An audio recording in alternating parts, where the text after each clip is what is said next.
Ir con esta serie de vídeos en las que vamos a ver cómo crear un proyecto real y nos quedamos con el tema del caso de uso y ahora que tenemos que ir un poco más profundo y meternos con las entidades y los value objects.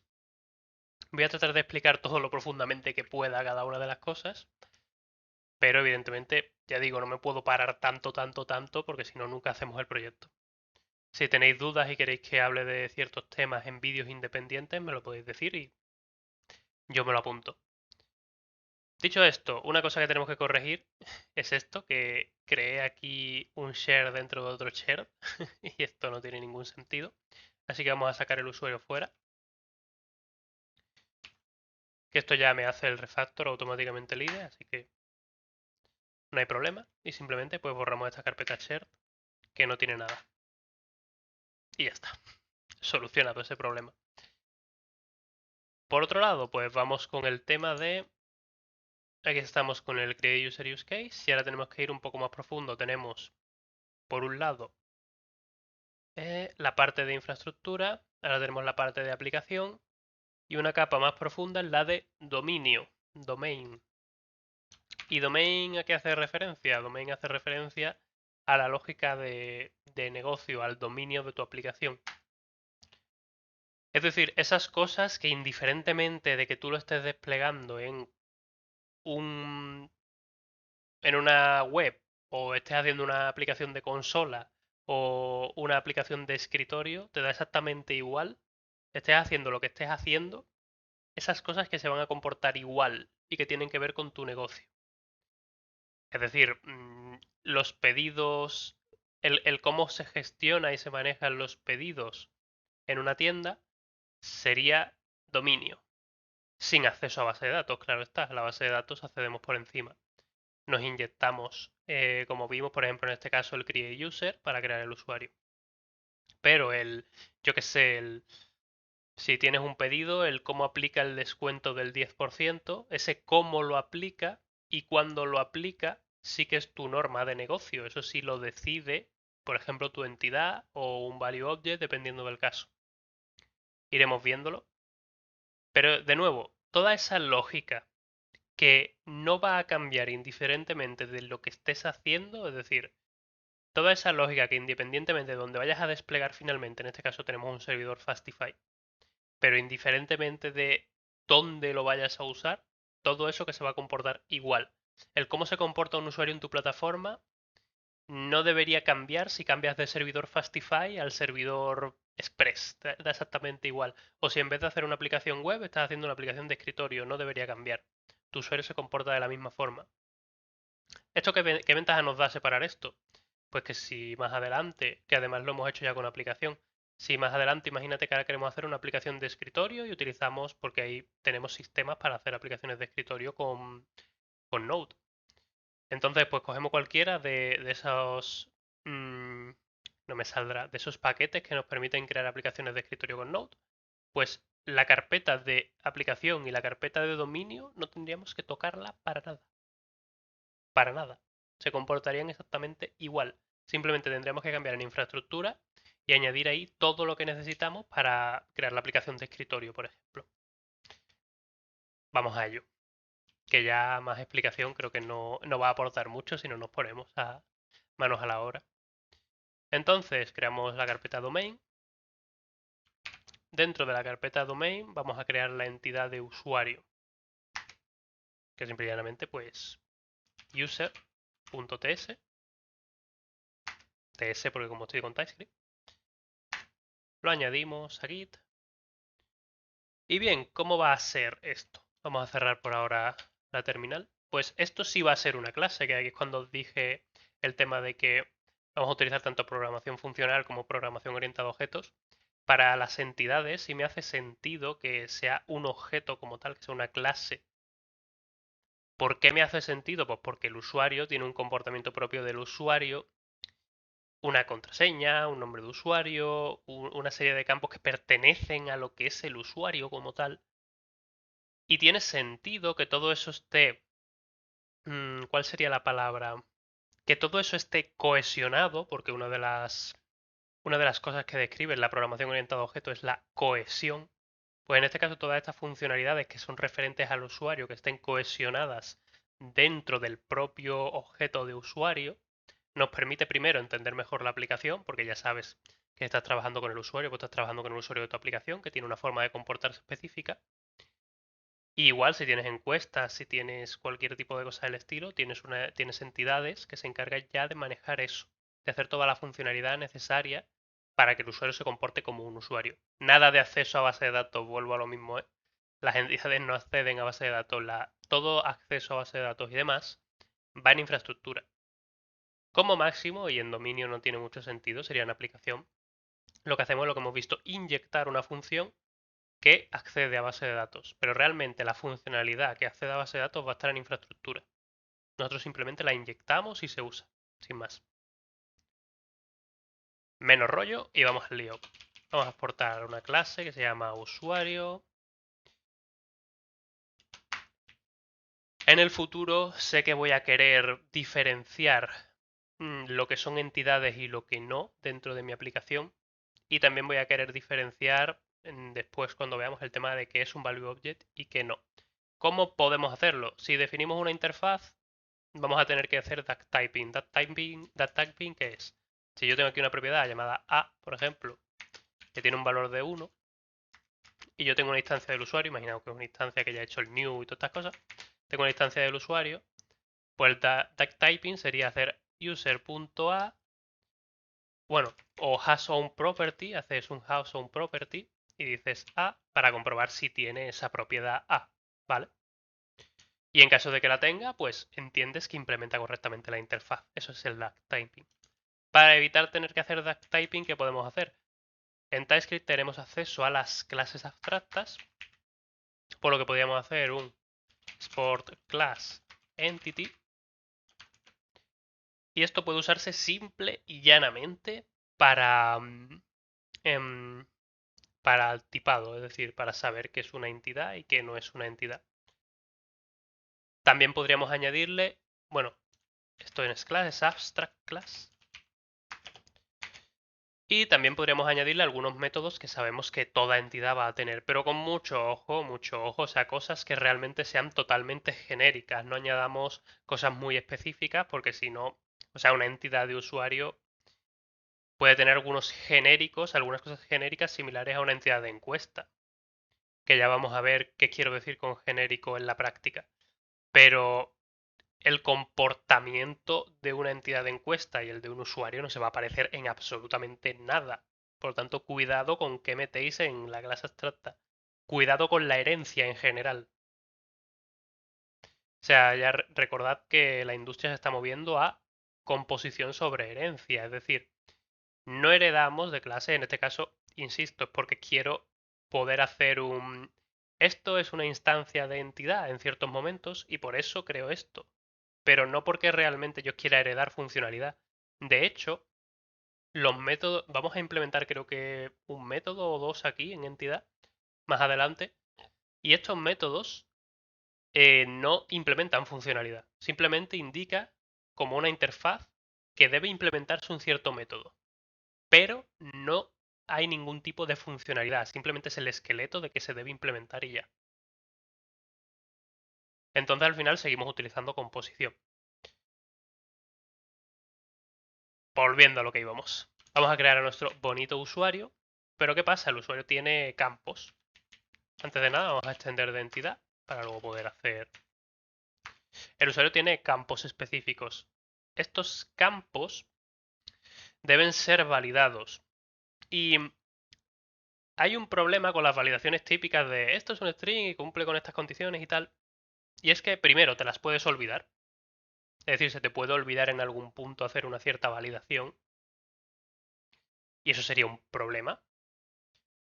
Y aparte, tendrías que o crear una función o ir repitiendo, y bueno, en cualquier caso ir repitiendo la validación, aunque crees una función tendrás que estar ejecutándola en los distintos sitios donde necesites validar si es un usuario, lo cual te va a llevar probablemente a comprobar más de una vez si un campo realmente cumple las condiciones que debe cumplir, o a que se te olvide, o tener código duplicado por ahí de, bueno, esto último seguro, tener código duplicado por ahí de comprobar si, Si el nombre de usuario, por ejemplo, tiene la estructura que nosotros necesitamos que tenga el nombre de usuario. ¿Cómo evitamos esto? Con los value objects. ¿Qué son los value objects? Pues en este caso, si vamos a lo más directo y claro y representativo, en este caso, por ejemplo, un value object sería el user username, que simple y llanamente crea una instancia del nombre de usuario y ya en el constructor valida que ese nombre de usuario sea correcto. Si no es correcto, lanza una excepción. Por tanto, en caso de que en algún momento nosotros recibamos un valor de nombre de usuario inválido, ya no seguiría pasando a partir de ahí. Y en nuestro repositorio, después lo vamos a ver, bueno, repositorio o las funciones que creen o que actualicen algo en la base de datos, esas funciones van a recibir value objects.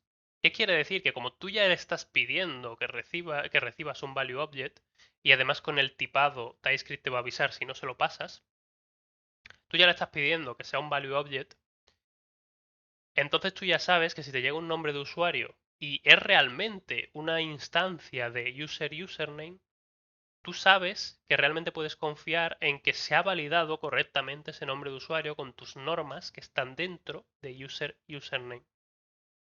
Porque ya estás recibiendo la instancia. Y la instancia no podría haberse creado si no cumpliera las normas, porque hubiera lanzado una excepción. Y al lanzar una excepción no se crea la instancia.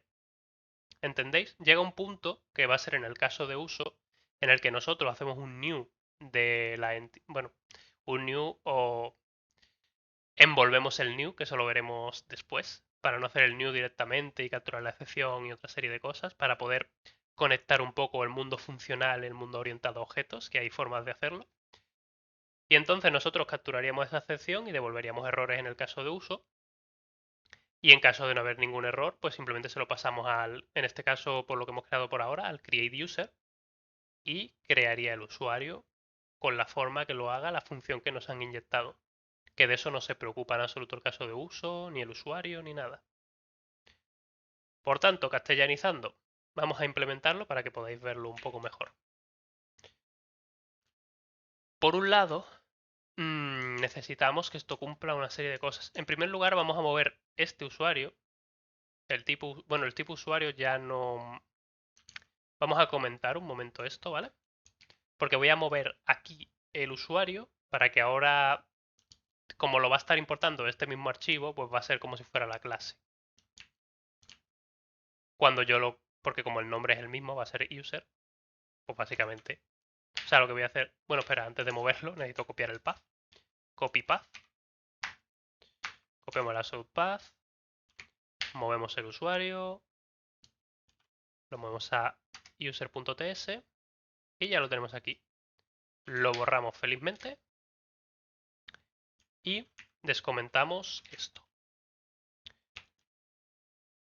Ahora guardamos y vemos que aquí ya no nos da ningún error porque como está importando el usuario y el usuario sigue existiendo, aunque ahora es una clase en vez de un tipo o una interfaz, bueno, sigue estando ahí. No tenemos problema con ello.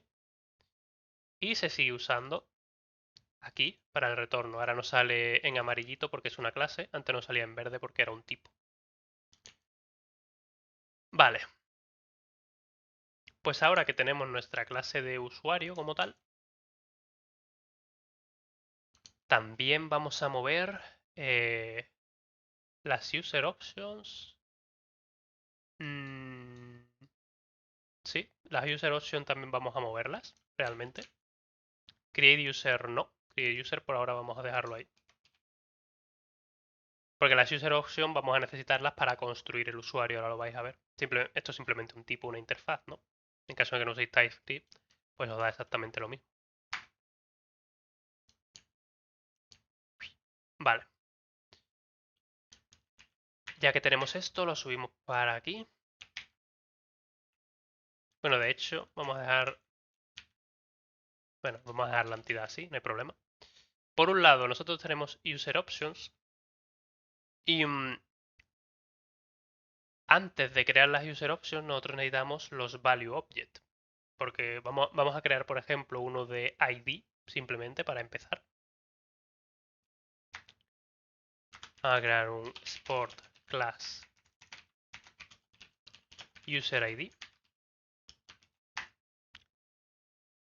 También vamos a crear un tipado, porque más adelante también me va a interesar. Esto, si lo descubrí más adelante, pues simplemente creáis la clase abstracta después y ya está. Pero como yo ya sé que voy a necesitar el tipo como tal de value object, voy a crearlo de entrada. Vale, no es eso lo que pretendía. Ah, ahí estás. Y en vez de entity, value object.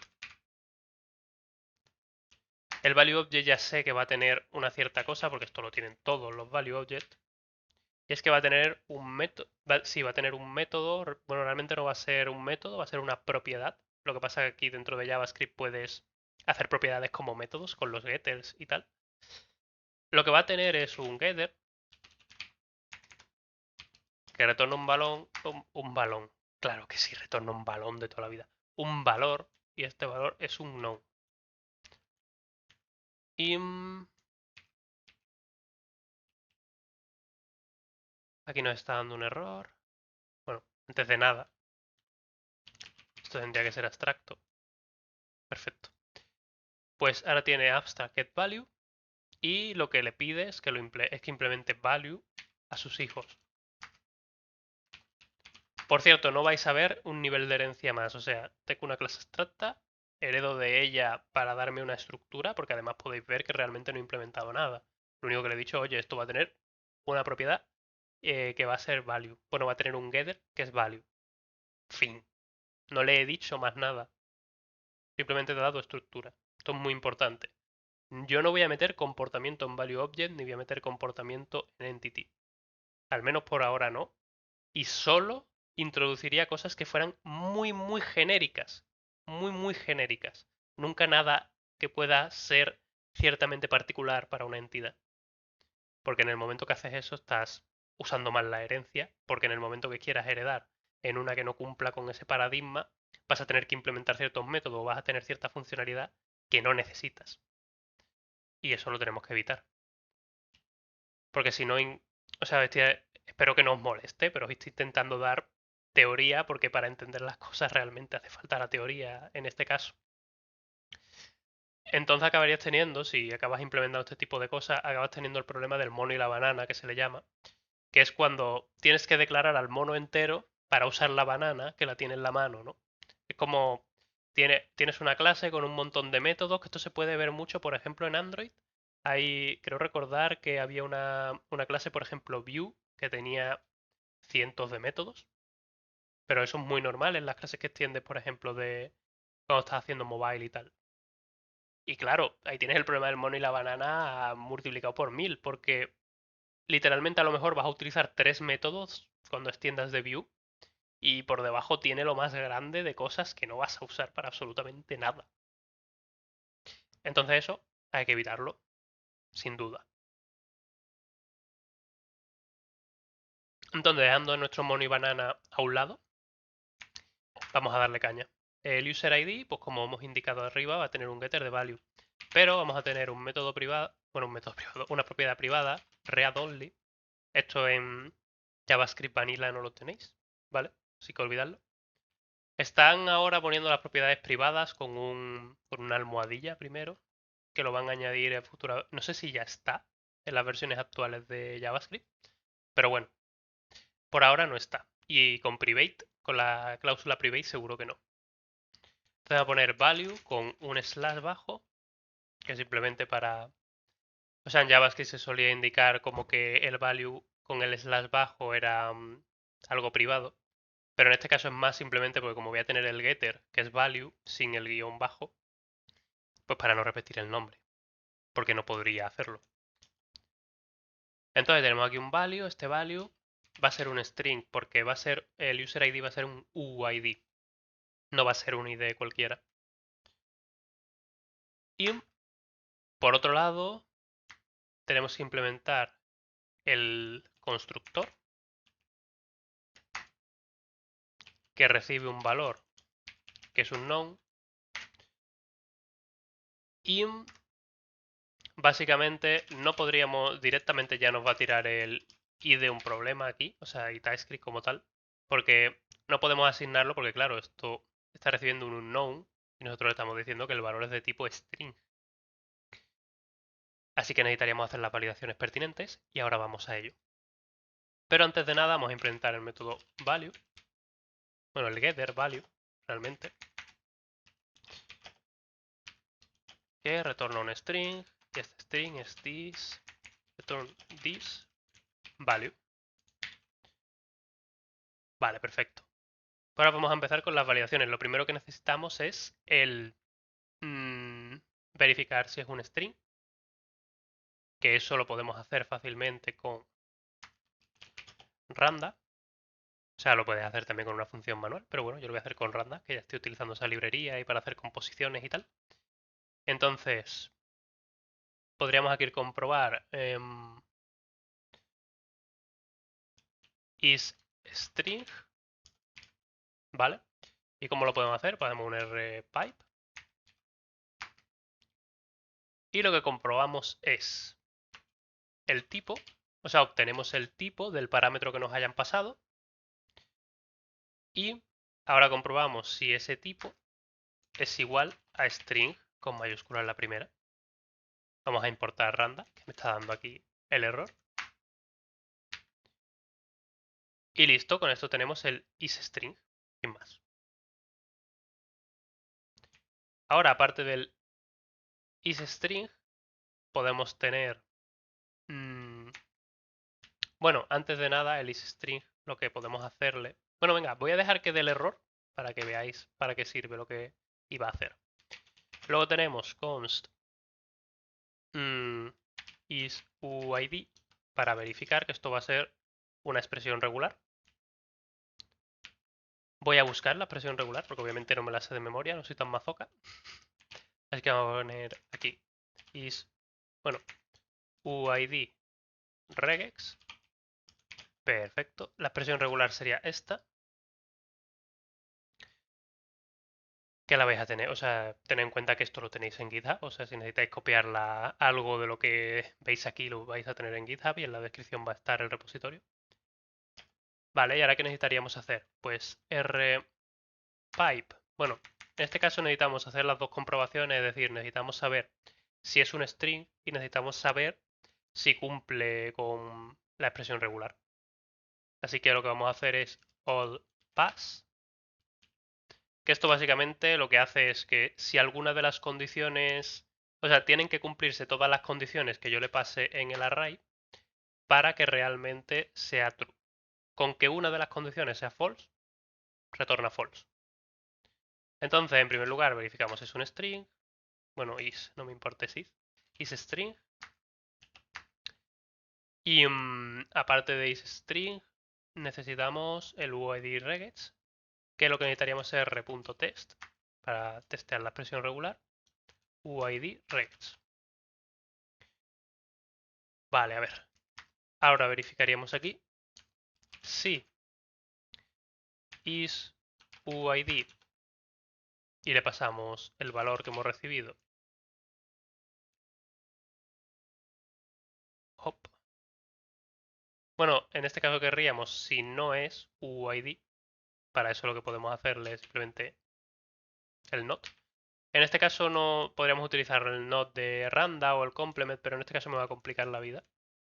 Porque vamos a querer validar y asegurar para el IDE que esto es un string y si lo hago con lo de randa no lo va a entender bien. Así que en este caso vamos a dejarlo estar. Y le ponemos el not directamente. Entonces, en caso de que sea así, pues tira una excepción. Vamos a crear la excepción por aquí. Bueno, aquí abajo. Sport class user ID. Bueno, mejor dicho, invalid user ID. Y invalid user ID simplemente va a tener el message. Bueno, primero extendemos de error propio del lenguaje para que funcione igual. Y va a tener el message de user ID should be UUID. que lo estoy mezclando español e inglés a la hora de pronunciar y me estoy haciendo un lío hasta yo. ¿Vale? Pues debería hacer un UID. Ahí tenemos invalid user ID. Estos son excepciones de dominio, es decir, excepciones que lanzamos nosotros, que nosotros controlamos, que nosotros tenemos creadas para ciertos errores que ocurren en nuestro entorno, poder manejarlo. En este caso es muy simple, ¿no? Pero a lo mejor quieres, si dos campos no pueden ser iguales, es decir, si un campo excluye el valor de otro, si un campo tiene que tener un valor, si este es true, este no puede ser false, por decirte algo, o este tiene que ser false forzosamente, pues tiraríamos una excepción que sea invalid lo que sea. O sea, el nombre de la excepción pues dependería del caso que estés validando, ¿no? O sea, podría ser una constraint, podemos decirlo así, pero en vez de a nivel de base de datos, es nuestra propia estructura y nuestros propios objetos los que lo validan. Con lo cual estaríamos ganando algo. Es que, por ejemplo, aunque utilicemos una base de datos que sea como Mongo, tendríamos un tipado bastante fuerte. Porque realmente nosotros ya estamos haciendo las validaciones y estamos lanzando excepciones si las cosas no son como deben ser y tal. Por lo que podríamos aprovechar la velocidad de base de datos como Mongo sin tener los perjuicios de no tener un tipado tan fuerte como el que nos puede dar, tipado entre comillas, ¿no? ¿Me estáis entendiendo? Tan fuerte como el que nos puede dar una base de datos SQL. Yo lo dejo ahí caer y ya vais viendo. Entonces, throw new invalid user ID. Y no tenemos que hacer más nada porque el mensaje ya está aquí declarado sin más. Pero estáis viendo lo que está pasando, que aquí nos sigue diciendo que es un known, aunque realmente aquí se está validando que es un string. En este caso la solución que yo he encontrado es ponerle un underscore a esta función, que es la que realmente hace la operación, y creamos un envoltorio con function is string y le ponemos value is string. Y esto recibe value unknown. Y esto simplemente retorna isString, que recibe el valor. Y con esto funciona, sin más. Pero como estáis viendo, aquí todavía sigue fallando y eso es porque isUID le pasa exactamente lo mismo. Dado que esta comprobación es bastante sencilla y para no tener que crear esto, para no tener que crear esta función extra y tal, lo que podemos es simplemente coger este pipe, pasarlo directamente aquí y hacer la misma operación que hemos hecho con el otro, pero con UID. Así que hacemos function is UID y le ponemos lo de value unknown, le ponemos value is string y le ponemos aquí return is UID y el valor. Si es un UID, tiene que ser obligatoriamente un string, así que no hay duda. Y ya veis que ahora sí el IDE lo entiende bien. Lo que aquí también podrías hacer es lo de r.complement, que lo que hace es el inverso. Pero como veis el IDE no lo entiende bien. Así que en este caso, como no dentro de una composición de funciones se usaría este o el not, pero en este caso no, para que el IDE entienda. O sea, el IDE entiende mejor este not, digámoslo así, ¿no? Por decirlo de mala manera. Entonces, de esta forma ya comprueba que si no es un UID, pega el petardazo, pega la excepción y ya está. Lo que pasa es que ahora mismo no estamos usando esto en ningún lado, que por eso nos sale así en grisecito. Pues bueno, si ahora queremos usar este user ID, bueno, en primer lugar tenemos que añadirlo al tipo. A ver si lo encuentro. Tenemos aquí el user options.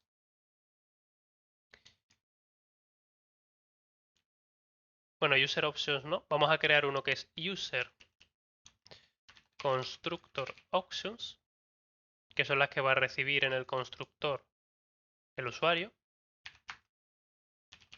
No os preocupéis, esto no va a quedarse todo en el mismo archivo, simplemente es ahora para que lo veáis todo junto y veáis un poco el flujo. Y ahora lo moveremos cada cosa a su sitio. Entonces, esto recibe aquí user options, user constructor options, y vamos a crear el tipo. Aquí lo he escrito mal. Se me ha quedado un poco pillado esto. Vale, ya lo tenemos. Tenemos constructor.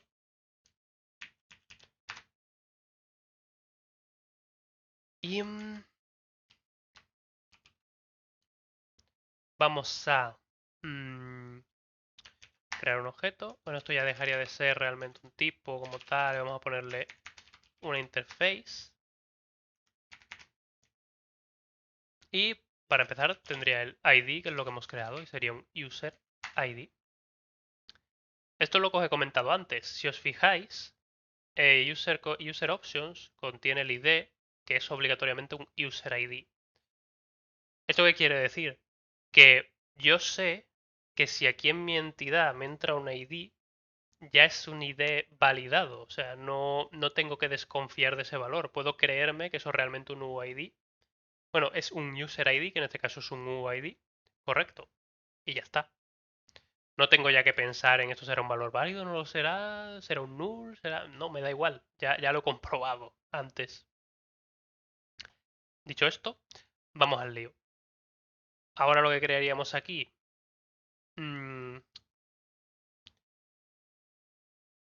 A ver, tenemos user options.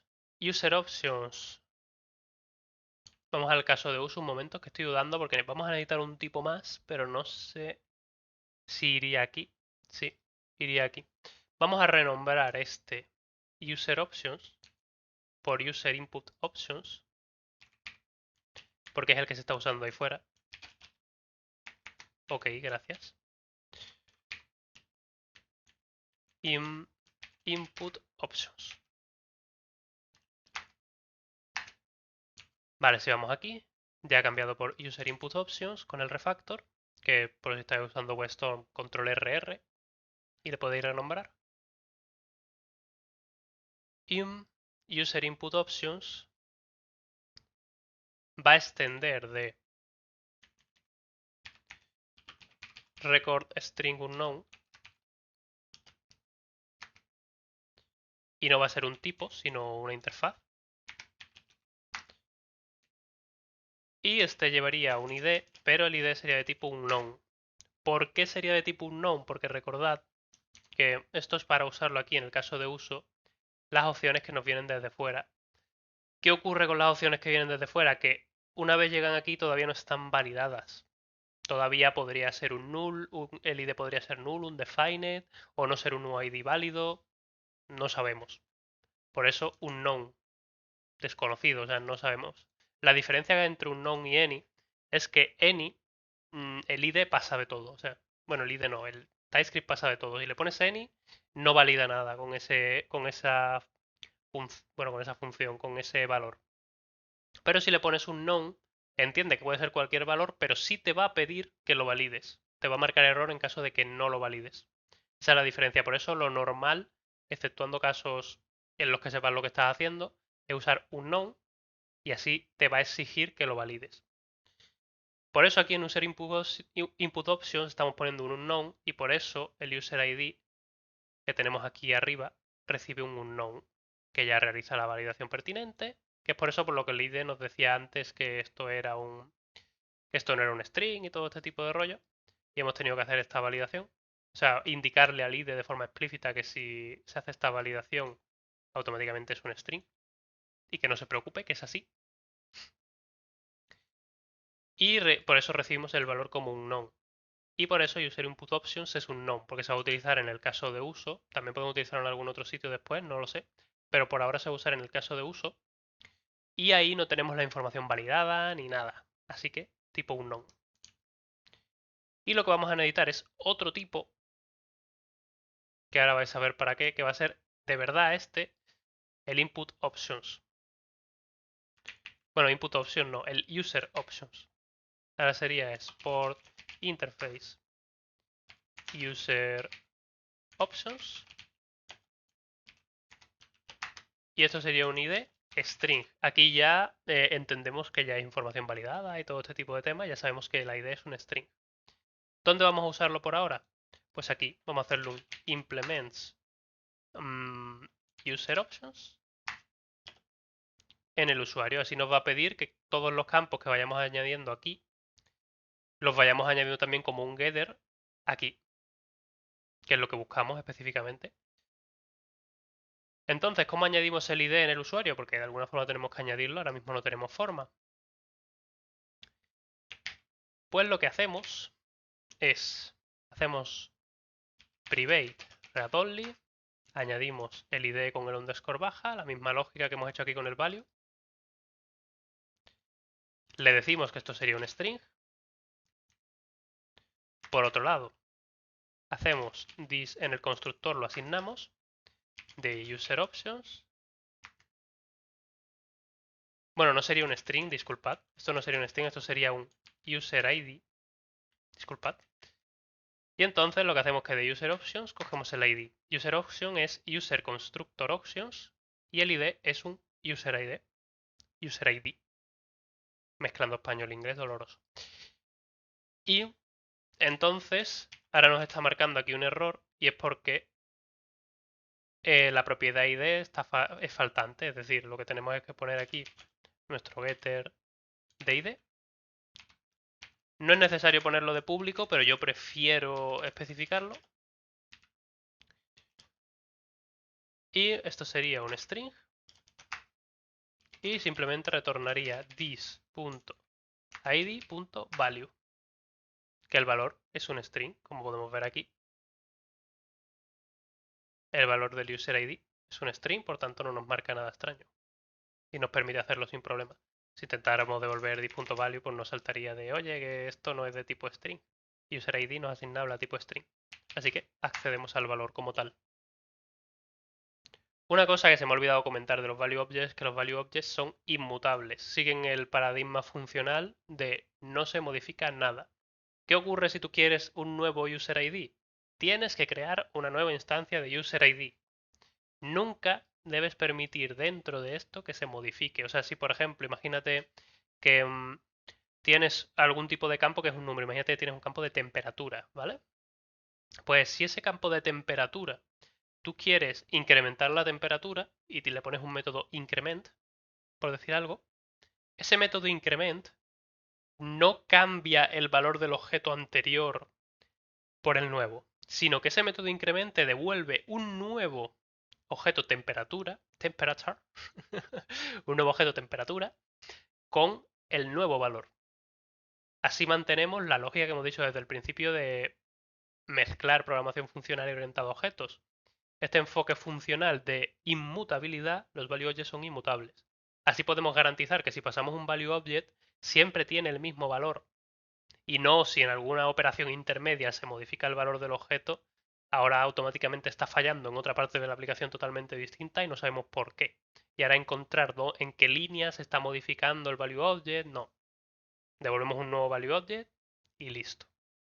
Calisto. Entonces, pues bueno, lo dicho. De hecho, si veis aquí, a propósito he añadido un getter, pero en ningún momento he añadido un setter. Es decir, nosotros tenemos una propiedad privada que es value y nosotros no tenemos una forma de editar ese value. No hay forma. La única forma de tener un nuevo user ID sería hacer, en este caso, new user ID y pasarle el valor. Sería la única forma de tener otro. Y esto, y no es casualidad que aquí haya escrito un getter y no un setter. Y aquí le ponemos public, que para ser consistentes, que aquí lo voy a hacer también.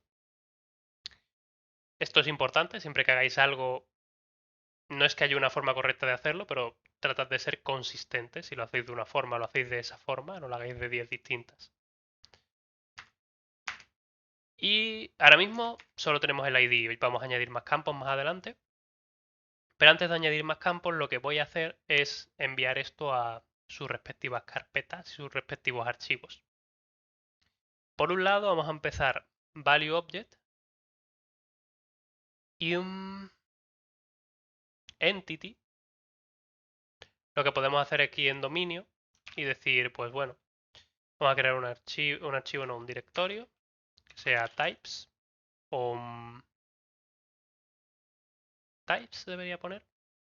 Sí, vamos a poner types y vamos a añadir aquí un archivo que sea entity.ts. Bueno, no, perdón. Borramos. Porque tened en cuenta que entity y value object van a ser cosas que se van a usar en todos los módulos y en todas las entidades de los distintos módulos. Entonces, no puede estar dentro de shared user. Tiene que estar dentro de shared a secas. Entonces tenemos que crear aquí en shared un nuevo directorio. Este directorio va a ser domain, porque esto es lo que va a compartir de dominio todas las aplicaciones, todos los módulos. Y aquí vamos a poner otro directorio. Bueno, de hecho, por ahora no hace falta crear otro directorio realmente. Vamos a crear directamente el archivo de value object. Si se empieza a llenar, pues ya veremos de crear directorios y tal. Valueobject.ts.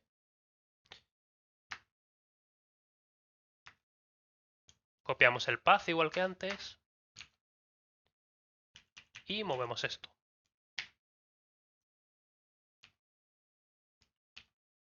Ahí, lo movemos a valueObject. Ya que estoy, voy a cerrar la carpeta de NodeModule que se me ha abierto antes cuando he revisado algo de Randa. Y... listo. Hop. Vale, pues ya tenemos aquí lo del ValueObject, como nuestra clase abstracta aquí dentro de domain. Luego, lo de isUID también lo vamos a requerir en diferentes sitios. Así que vamos a crear aquí shared utils. Vamos a crear un archivo que sea validation, porque al fin y al cabo esto es una validación. Validation.ts. Lo añadimos, vamos a copiar el path y vamos a mover esto para allá. Así que RO, control RO sería para moverlo.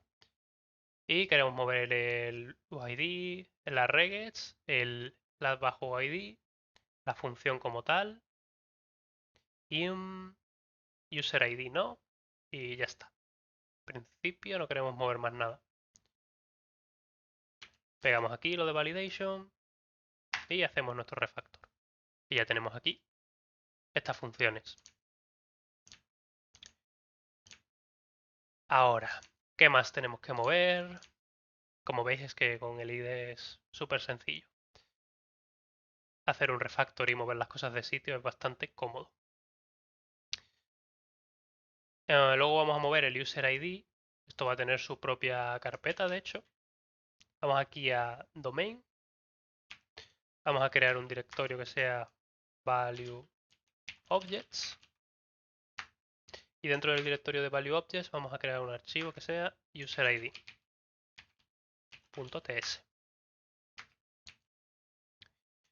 Y movemos esto. Bueno, espera, antes voy a copiar el path, que se me ha olvidado. Ops. Lo copiamos, control RO y queremos mover. Ups, esto ha cogido lo que no era. Ha cogido expresamente value object. Control RO. Queremos mover user ID e invalid user ID, porque esta es la excepción propia de user ID. Por ahora vamos a mover tanto la excepción como el user ID al mismo archivo, porque solo hay una excepción y un user ID. Si más adelante a lo mejor vas a tener múltiples excepciones y tal, podrías considerar crear un archivo aparte para las excepciones. Ahora mismo me parece innecesario totalmente. Sería sobre arquitecturar el proyecto, si es que esa palabra existe. Entonces movemos esto para allá. Ah, cierto. Tengo que pegar esto. Y ya tenemos esto aquí. Perfecto.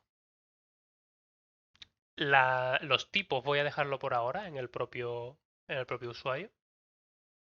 Y en principio no creo que lo mueva. Puede ser que sí, pero por ahora no, desde luego.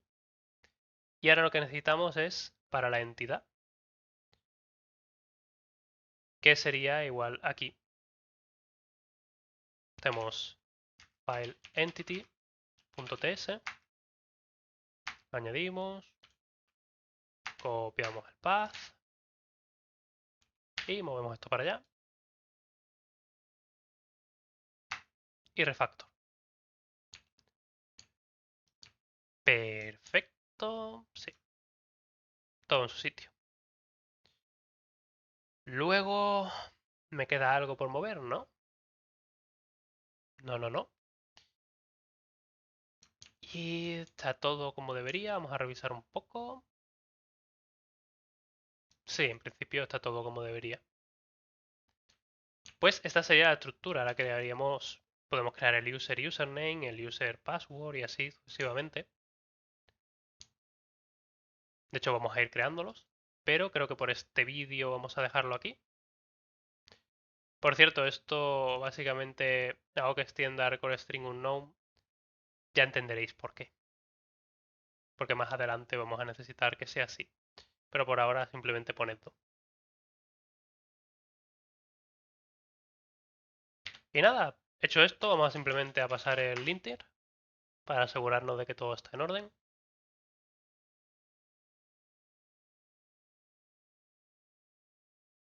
Vale, nos está tirando en put user controller un error.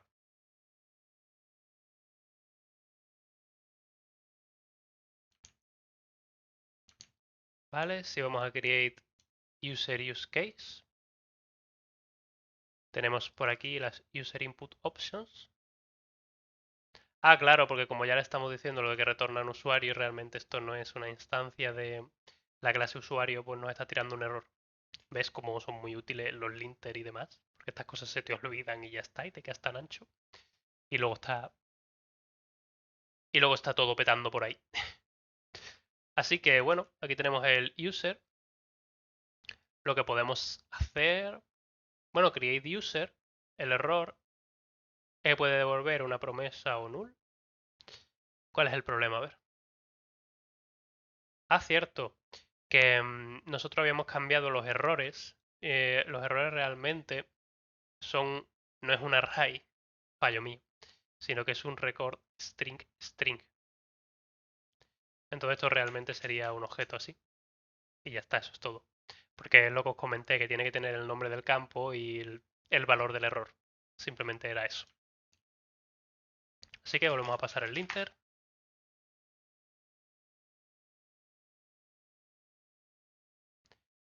Y tenemos un error más. Bueno, sigue siendo el mismo error. Que es... Vamos a ver. A ver, en primer lugar, esto realmente, create user use case. Create user no recibiría user input options realmente, sino que recibiría user constructor. No, espera, ¿cómo lo he puesto? Vamos al usuario. Y tenemos... Esto realmente voy a cambiarle el nombre, porque no me gusta así. En vez de option, constructor options, voy a poner entity options. Parece que tiene más sentido. Porque luego fuera, si lo usas en otra parte, si usas en user constructor, queda un poco raro, ¿no? Si no lo usas en un constructor expresamente.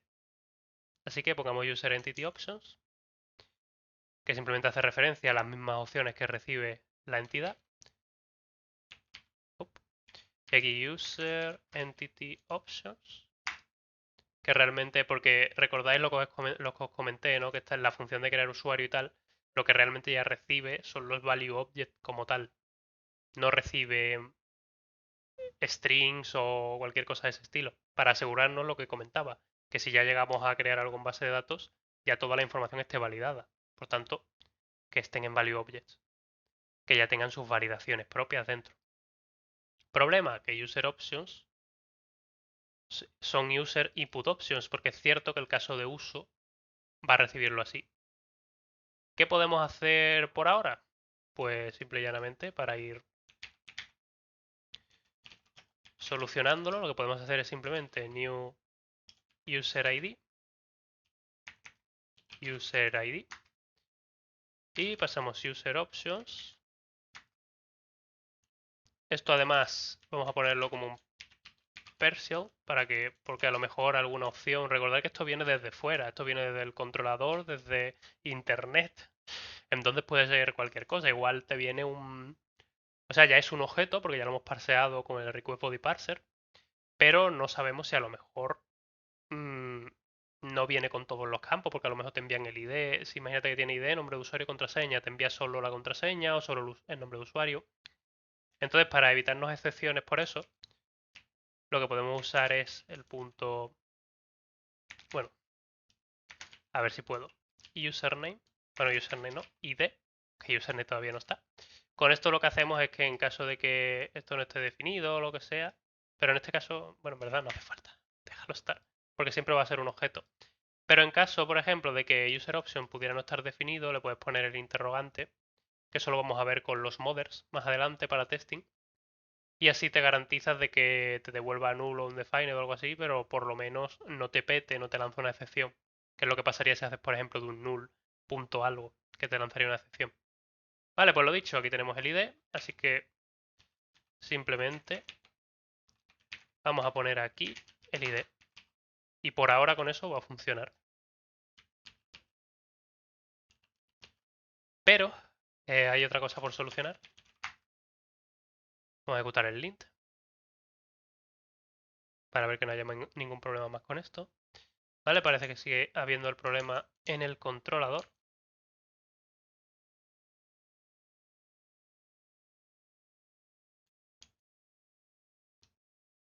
Ah, claro, porque no lo he cambiado aquí. O sea, aquí le he puesto lo de parcial, pero aquí no se lo he puesto. Tenemos que ponerlo en este también. Partial.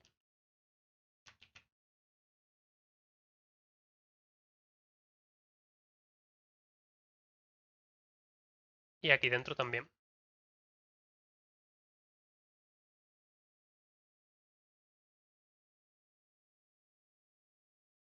Listo. Ahora ya no falla. Perfecto. Ejecutamos el linting de nuevo.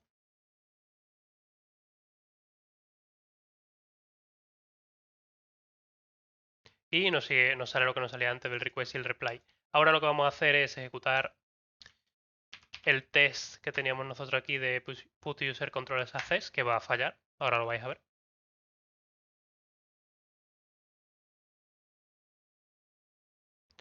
¿Por qué? ¿Por qué está fallando? Pues porque está lanzando la excepción de invalid user ID, porque no le estamos pasando un user ID para nada.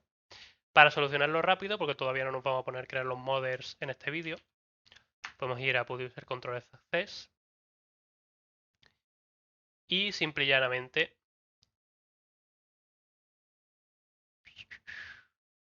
que esto ya digo, esto lo vamos a cambiar en el siguiente vídeo, porque para hacerlo bien, pero simplemente ahora mismo para que pasen los tests y poder ir funcionando. Que esto es algo que muchas veces vais a tener que hacer en los refactors, sino si algo no está funcionando, pues le haces un bypass rápido para que funcione y no cambiarlo, o sea, le haces un bypass rápido si eso soluciona el problema. En este caso, como estamos en construcción, pues obviamente no funciona como esperabas, porque directamente no hace prácticamente nada. Porque todavía, o sea, acabamos de crear la entidad de usuario ahora mismo. Pero normalmente puedes hacer ciertos apaños para que las cosas funcionen, aunque sean guarradillas, por decirlo así. Vamos a instalar el módulo de UID, jar install UID, para generar los UID. Y también vamos a instalar de los tipos ahora. O yarn install, no, yarn add.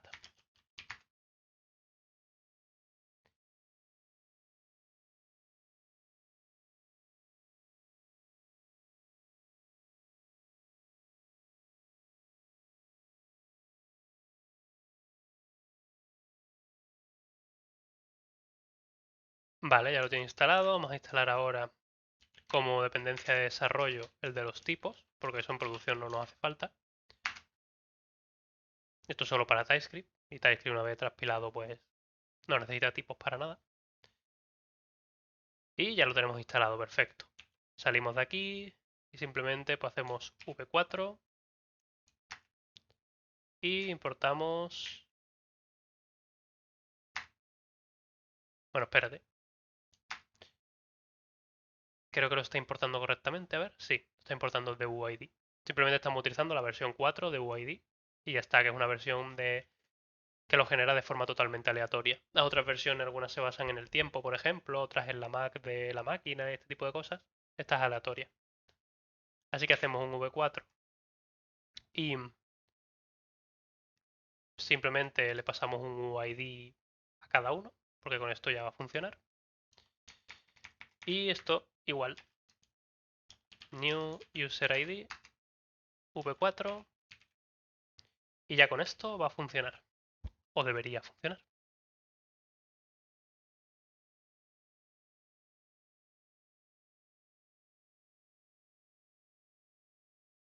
Ay, disculpadme, por favor.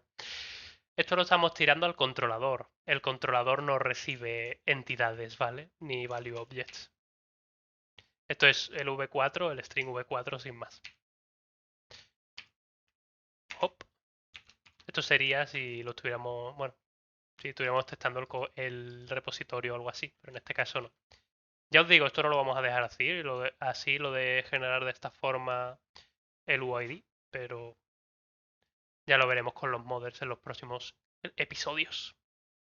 Vale, ahora aquí sí nos haría falta el modder, porque estamos comprobando en Create User Spy que eso, Create User, si vamos al Use Case, si recordáis al Use Case como tal, sí le estamos pasando el Value Object.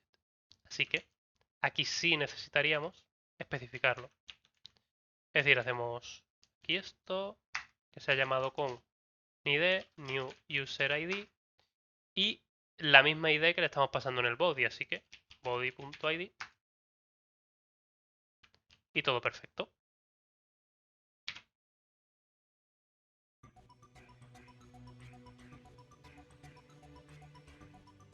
Y listo, ya pasan todos los tests. ¿Habéis visto de lo que nos ha ido sirviendo esta red de seguridad para asegurarnos de que todo está en orden y de hacer las modificaciones que necesitáramos? Además, con el linter y los tipos hemos podido corregir cosas que nos hubiéramos dado cuenta ya cuando lo ejecutáramos, que todavía no lo estamos haciendo, hasta que llegamos a los tests.